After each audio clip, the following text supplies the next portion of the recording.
Howdy viewers, Bobby Brown. I know this is some horrible footage. I'm going to try to get this thing to focus in on the Taurus TX-22. Well, here it is. It is my Taurus TX-22. This is kind of a review, I guess. I've got about 800 rounds through it, so I feel like I have a pretty good hold on it. I keep rubbing it, hoping it'll come in focus a little better, but it doesn't really matter to me because we all know what TX-22s look like. I'm going to bury my hatchet with Taurus right now and just say that their customer service still is really piss poor. This is not the pistol I wanted. I appreciated them replacing my tracker stainless steel 9-shot revolver with a pistol that was half the price.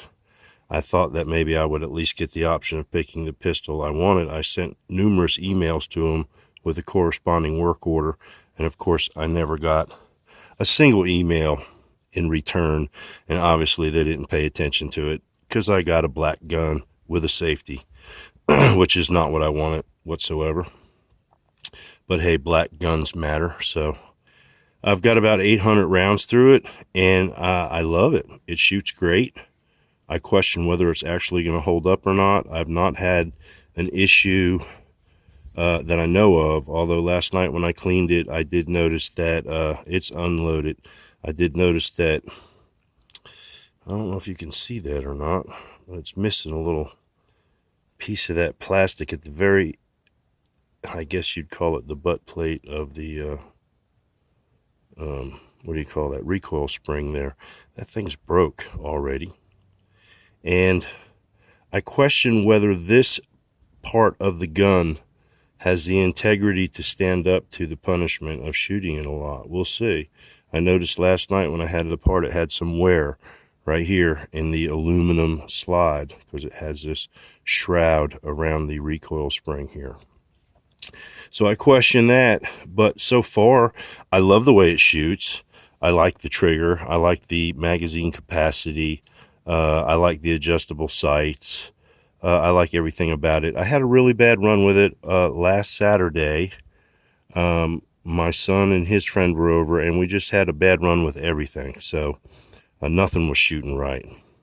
But I will say this: the failures that I've experienced with this gun are magazine related. How Taurus got those rimfire bullets to stack not side by side, not on top of one another, but kind of swig swag, is a mystery to me anyway. So I'm pretty happy with the way the gun functions. I love the ergonomics, and it's a hell of a lot of fun to shoot. Now I acquired one of these Hilljack loaders, and I love the green because I have a black one for my 2245 Mark III Ruger, and I have a black one for my M&P 1522. I have a red one for my Glock, but the Glock 44 has a pretty decent thumb assist. The thumb assist on this TX-22 will wear your thumb out quite quickly. So the Hilljack is well worth the money. Whoops, I'm going to drop it now.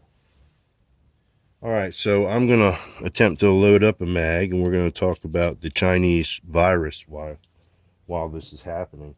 I sure hope everybody's healthy out there. I will call it the Chinese virus because I'm convinced it started in China, and I don't sugarcoat things.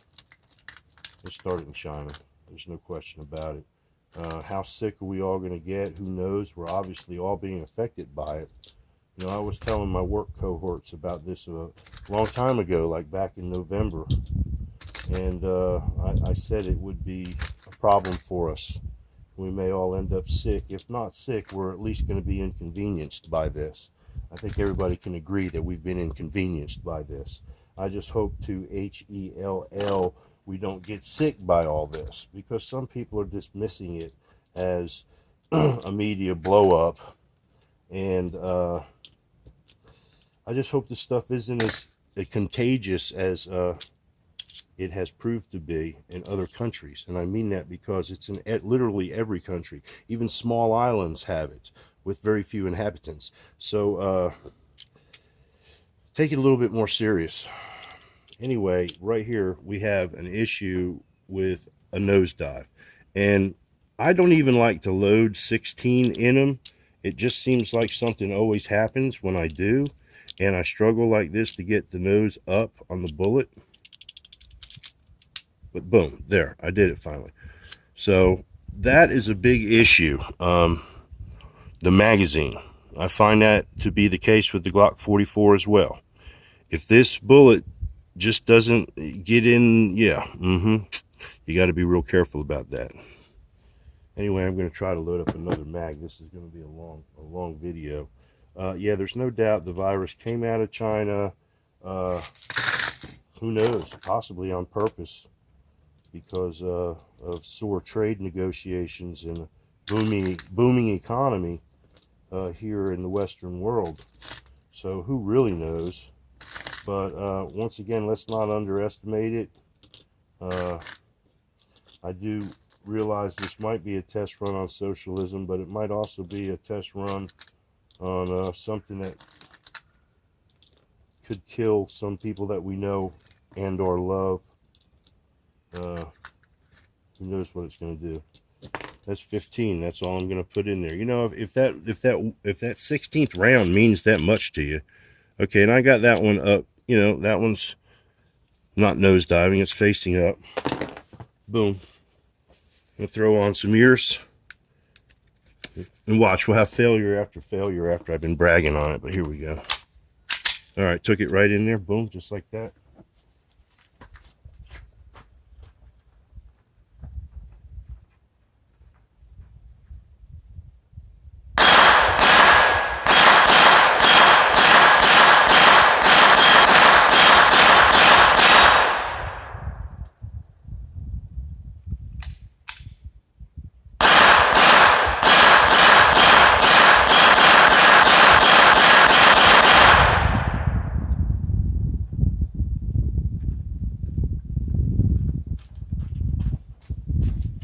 All right, so there you have it. Both mags ran just fine. The TX-22 running on a 5.55 hollow point 36 grain and a mix of Remington copper top or copper turd or brass turd, or yeah, they're 40 grainers. So it's just econo ammo, and it runs great. I've been shooting it like that for about 1,000 rounds now.